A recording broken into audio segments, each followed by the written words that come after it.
Champions লিগের play of শেষে কে কার মুখোমুখি হতে যাচ্ছে তা নিয়ে ছিল নানা জল্পনা কল্পনা।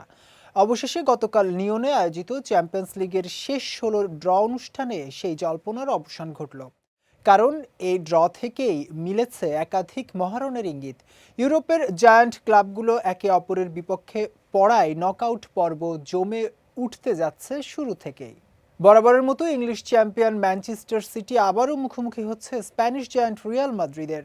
চ্যাম্পিয়ন্স লিগে এ নিয়ে টানা পঞ্চমবার মুখোমুখি হতে যাচ্ছে তারা। সাম্প্রতিক মৌসুমগুলোতে এই দুই দলের দ্বৈরথ চ্যাম্পিয়ন্স লিগে আলাদা মাত্রা যোগ করেছে। এবারও তার ব্যতিক্রম হচ্ছে না।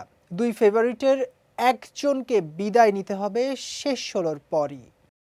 এদিকে চেলসি খেলবে বর্তমান চ্যাম্পিয়ন প্যারিস সেন্ট জার্মেই পিএসজির বিরুদ্ধে। এছাড়া আরেক ইংলিশ ক্লাব নিউক্যাসল ইউনাইটেড খেলবে স্প্যানিশ চ্যাম্পিয়ন বার্সেলোনার বিপক্ষে।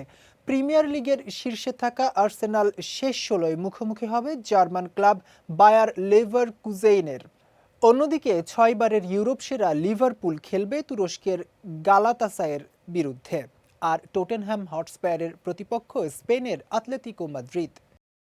ড্রয়ে বাকি দলগুলো তুলনামূলকভাবে সহজ প্রতিপক্ষ পেয়েছে। অভিষেক আসরে চমক দেখানো নরওয়ের ক্লাব বোদো গ্লিমন্ড লড়বে স্পোর্টিং সিপির সঙ্গে। এদিকে ড্রয়ের পাশাপাশি শেষ ১৬, কোয়ার্টার ফাইনাল ও সেমিফাইনালের সম্ভাব্য ফিক্সচারও ঠিক হয়ে গেছে।